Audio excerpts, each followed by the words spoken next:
quo. They're thriving. So they attack anyone who challenges the way things are currently done.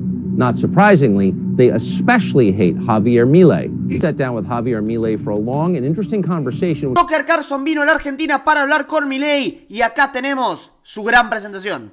For politicians, money is power. They always crave more. But because they don't actually produce anything, they've got limited ways to get it. They can hike taxes on the population and collect the cash at gunpoint. That's the most straightforward way. But it's also highly unpopular. Voters don't like paying higher taxes. They resent it. So over time, most politicians in most places decide it's a lot easier to devalue the currency. You keep the tax rate pretty much the same, you just print more money. At first, most people don't even notice that it's happening. The money seems free. You can see why it's a popular strategy. But what happens if you keep doing it year after year? We really ought to know. So to find out, we flew to Argentina, a country of 45 million people on the Atlantic coast of South America. 100 years ago, Argentina was one of the richest places in the world. It had everything: abundant natural resources, vast open spaces, a well-educated, capable European population. Its capital, Buenos Aires, once looked like Paris, but probably richer. You can still see remnants of that time as you walk around the city today, but the buildings are ratty now and marred by graffiti. Argentina is no longer a rich country. It's one of the poorest nations in the Western Hemisphere. Nearly half the population here lives below the poverty line. Chicken for dinner is a luxury. The people are still impressive. The natural resources still exist. But Argentina's leaders have destroyed the country by devaluing its national currency. Argentina now has Weimar-like hyperinflation. It takes a brick of bills to buy lunch. Roads and bridges fall apart and nobody can afford to fix them. Things unravel. We spend more money as a country than we earn money. This man is called Hernan. He's been trying to run a restaurant in one of the richest neighborhoods in Buenos Aires. It's really, really hard to work in Argentina, to live in Argentina. We are tired.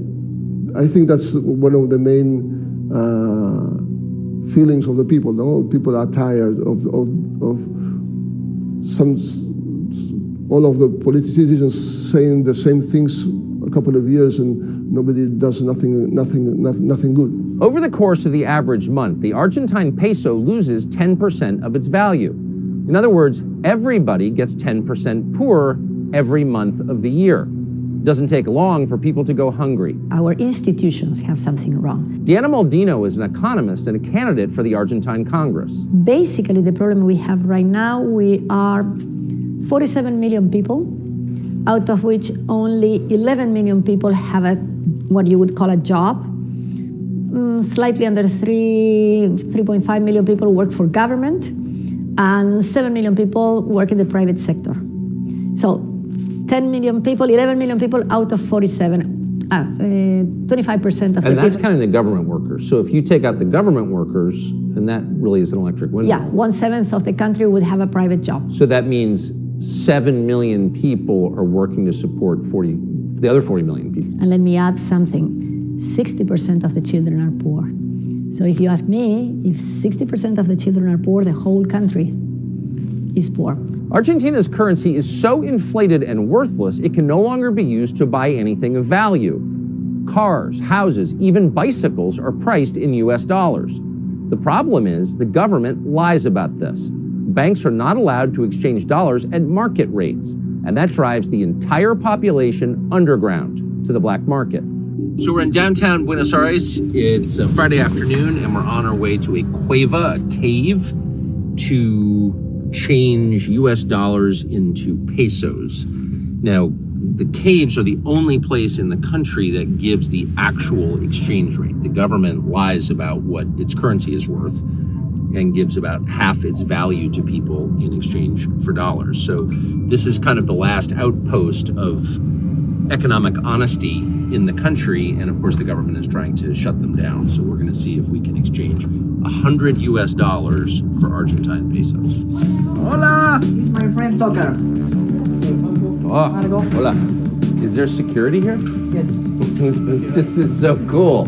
Well, we're on the top floor of a building, unmarked. We just got buzzed in after waiting outside for a while, and trying to change a $100 bill. Okay. How many money do you expect are you going to receive? I don't know. More or less. Guess. Enough to keep my door from closing, a doorstop. Well, now I feel rich. This is like Mad Max of caves. Don't seem like that? That is, so how much is that worth? Thank you. Well, thank you. Amazing. How do you carry all this? Hold on. In a bag. In a bag. You know, it's obviously amusing, but it's also sad. Imagine if that was your country, this was your national currency, and it was like, it had the value of home insulation, you know? And this was your work product. This is what you spent all day working for, and this is what you hope to feed your family with and send your kids to school and buy clothes. I mean, and it had been rendered worthless by greedy, dishonest pigs running your government and lecturing you about transgenderism, but in the end, you were left impoverished and they were left rich. I mean, that's theft.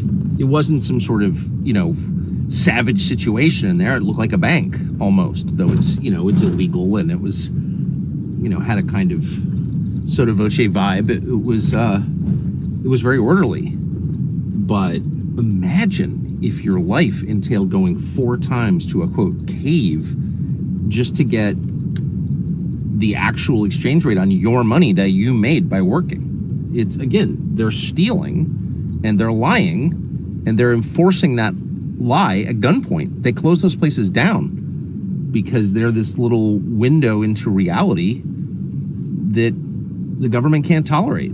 That's what a collapsing society looks like. Everybody's moving backwards. Nobody can tell the truth about anything. The functions of ordinary life have to be conducted furtively, in caves. In Argentina, the incentives are now so perversely inverted that many people decide it's not worth working. They can make more money sitting home idle. Sometimes we don't work because it's cheaper not to work than to work. Why is it cheaper not to work? Because you have to pay a lot of taxes to the people, and the unions and those sort of things that are very, very expensive. So so sometimes we prefer not to work. Yeah. Oh, that's really incredible. Is that common here? Yes, it's common. For young people in a country like this, the obvious solution is to leave, and millions have. The future of the country slipping away forever. What's remarkable is that's just fine with the current Argentine government and with the Western media and NGOs that prop it up and relentlessly defend it. They're happy with the corrupt status quo. They're thriving. So they attack anyone who challenges the way things are currently done. Not surprisingly, they especially hate Javier Milei. Creo que todos estamos los que laburamos, sí, generamos riqueza. Yo vos no te vi laburar nunca. Como eso. Yo vos no te vi laburar nunca. Sí, bueno, a vos no te vi laburar nunca. Lo único que te veo acá. A vos no te vi laburar se genera riqueza. Parásito. Tranquilo. Parásito. Somos estéticamente superiores. Sí. Digamos, ¿cómo eran los edificios de los zurdos? Cuadrados, negros, oscuros, sin ventanas. Eran inmundos. Teníamos las Torres Gemelas hasta que un hijo de puta las tiró abajo. Tenemos el Guggenheim. Es una maravilla. Inventamos la minifalda y la bikini. ¿Saben qué? Yo he decidido. Vamos con el capitalismo. ¡Viva la libertad, carajo! A ver, yo creo que el gran problema argentino es un problema cultural. Es decir, esta es una sociedad que está infectada de socialismo. Los políticos son una suerte de sociópatas que quieren hacernos creer que nosotros somos inválidos mentales, inválidos en todo sentido, porque no podemos vivir si no fuera por ellos. En realidad, los que no pueden vivir sin nosotros son ellos. Milei is an economist who's running for president here in the election next month, and the polls show he's winning. Milei's main observation is that things in Argentina are not working. Socialist monetary policy hasn't made people happy and secure. It's wrecked pretty much everything. It's destroyed the economy and families and the national spirit. It's enriched just a few. That's hardly a radical interpretation of events. It's obviously true, and everybody knows that it's true. But for daring to notice it, the stooges at Jeff Bezos' Washington Post and many other Western media outlets have denounced Javier Milei with rising hysteria as some kind of crypto-Nazi. Thankfully for Milei, the working class young people who support him don't read the Washington Post. We sat down with Javier Milei for a long and interesting conversation which will air here tomorrow in this space. Keep in mind as you watch it that it's not just about Argentina. It's about you and your future too. Tremendo esto, la verdad, histórico que venga Tucker Carlson, el periodista más renombrado y conocido del mundo. Bueno, más renombrado por lo conocido. Tremendo esto que venga Tucker Carlson, el periodista más renombrado y conocido del mundo, a entrevistarlo a Milei. Esto es histórico. Bueno, cuando se lanzó la bomba la semana pasada de que Tucker Carlson estaba aquí en Argentina, la verdad que nos sorprendió a todos y nos puso muy contentos porque esto le va a dar un alcance a Javier Milei a nivel mundial, de nivel absoluto. Por eso me tomé el tiempo también de subtitular lo que fue este informe como presentación y tráiler de lo que será la entrevista del día de mañana, donde vamos a estar todos muy atentos a lo que vaya a decir Javier Milei con Tucker Carlson. Y no solo nosotros, aquí en Argentina o aquí en habla hispana, vamos a estar atentos a lo que diga Javier, sino a nivel mundial. Tucker Carlson lo entrevistó a Donald Trump hace unas semanas y metieron casi 300 millones de vistas, o sea, una barbaridad absoluta. Y hay un nivel de fanatismo en los Estados Unidos por Javier Milei impresionante, porque como veíamos ahí, el informe de Tucker Carlson ponía algunos recortes de Milei subtitulado al inglés y se están viralizando en Twitter a lo loco y hay un montón de grandes funcionarios del Partido Republicano retuiteándolo y comentándolo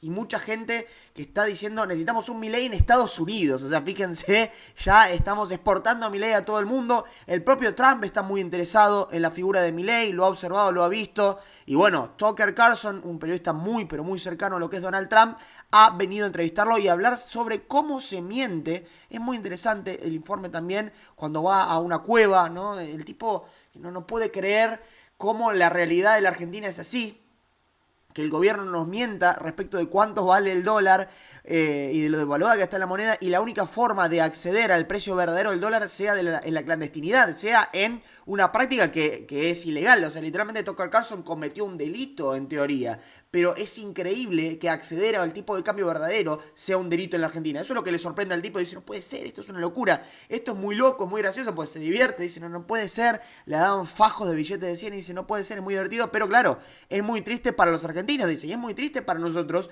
que nuestra moneda esté tan devaluada. Yo me acuerdo, yo veía los videos que Luisito Comunica, ¿se acuerdan que iba a mostrar en Venezuela, le daban fajos de billetes así, iba con $1 y parecía multimillonario? Bueno, Tucker Carlson entró con un billetito de $100 y se llevó fajos así de billetes.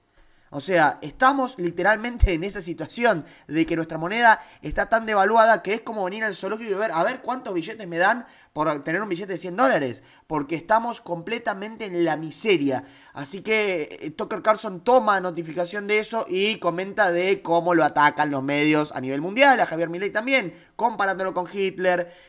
Cada vez que uno presta atención a lo que dicen los medios internacionales de Javier Milei, es la ultra mega extrema derecha, es un mega fascista, Hitler, Trump, Bolsonaro, bueno, todas las cosas que están mal en la tierra las representa Milei.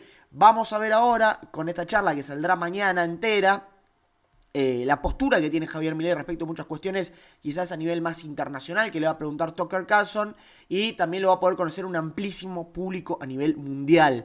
Esto es la llegada de Milei a ser un fenómeno mega hiper mundial. Si ya se está hablando mucho en todo el mundo de Milei, esta entrevista con Tucker Carlson, el periodista del momento, el periodista más renombrado del mundo, en su canal en su cuenta de Twitter, es la verdad, va a ser un hecho impresionante. Vamos a ver si la subtitulo y la subo al canal. Vamos a ver qué hacemos. No sé si va a estar subtitulada ya de antemano, si va a estar en español, si va a estar en inglés. Bueno, el informe estuvo todo en inglés. Me tomé un rato para subtitularlo, así que espero que les haya gustado. Disculpen algunos errores que probablemente tenga el subtitulado. Lo hice a máxima velocidad porque salió hace un rato, lo subimos ahora a la noche. Así tienen ustedes el mejor material. Por lo cual les pido, muchachos, que se suscriban, que dejen su me gusta, lo compartan con todo el mundo, así llegamos a cada vez más gente, y valoren también el trabajo que uno hace, que me senté a subtitular un par de horas en el rato que teníamos entre transmisiones. Muy bien la aparición de Diana Mondino también, espectacular la aparición de Diana Mondino. Bueno, me comentaban los que estuvieron en la cena que estuvo Tucker Carlson con Diana Mondino, con varias personas importantes de lo que es la Libertad Avanza, estuvo Bertie Venegas Lynch, que el tipo quedó fascinado con Diana Mondino y dijo, bueno, te voy a hacer una entrevista, te quiero poner en mi informe sobre la Argentina. Y bueno, terminó siendo una entrevista a Diana Mondino y ahí estuvo charlando. Y es una cuestión tan básica lo que hay que explicar de lo que funciona mal en la Argentina. Es algo tan elemental, ¿no?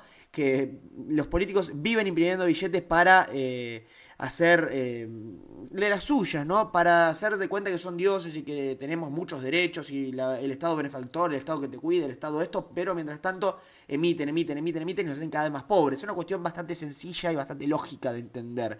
Que por eso dice Tucker Carlson que al gobierno le gusta esta situación, le gusta que estemos así, porque ellos se están enriqueciendo y nosotros somos cada vez más pobres. Los políticos que, por supuesto que no ahorran en pesos, los políticos que se oponen a la dolarización, no ahorran en pesos, están todos dolarizados, tienen todas mansiones cotizadas en dólares, tienen todas la guita afuera, o sea, los grandes patriotas nacionales y populares viven de la nuestra y viven dolarizados. Mientras tanto, ellos nos quitan a nosotros el derecho de poder ganar en dólares. Tenemos que ganar en los pesos pedorros que ellos emiten, ¿no? En lugar de que nuestra moneda sea esta, ¿no? En lugar de que esta sea nuestra moneda, quieren que este pajarito, en cualquier momento esto va a valer lo mismo que esto, ¿no? $1 va a valer lo mismo que 1.000 pesos. Esto llegó a valer lo mismo que un peso. Pero bueno, fíjense a dónde nos ha llevado, que en cualquier momento va a valer 1.000 pesos y 2.000 y todo lo que sea. Pero los políticos no quieren que tengamos capacidad de ahorro y ahorremos en dólares. Entonces agarran y dicen, no, ni siquiera podemos comprarlos. O sea, ni siquiera podemos ir, está este tipo de cambio ficticio para decir las cosas están todas bien, pero en realidad no la están, y porque no es siquiera el tipo de cambio verdadero y nadie puede acceder a esos dólares al tipo de cambio oficial. La verdad que es un delirio y Tucker Carlson lo reflejó muy bien acá. Estaremos muy atentos a la entrevista de mañana con Javier Milei, que será, señoras y señores, el próximo presidente de la República Argentina. Si te gustan estos videos, ya te lo decía, deja tu me gusta, compartirlos y suscribirte al canal. Estamos cada vez más cerca de los 300.000 suscriptores. Dejen sus comentarios abajo, compártanlo, así llega mucha gente. No lo he visto subtitulado por ahora en ningún lugar, así que tenemos por primera vez subtitulado al español este informe de Tucker Carlson sobre la Argentina. Y mañana estaremos muy atentos a la entrevista que tenga para hacerle a Milei, que va a ser una bomba a nivel mundial.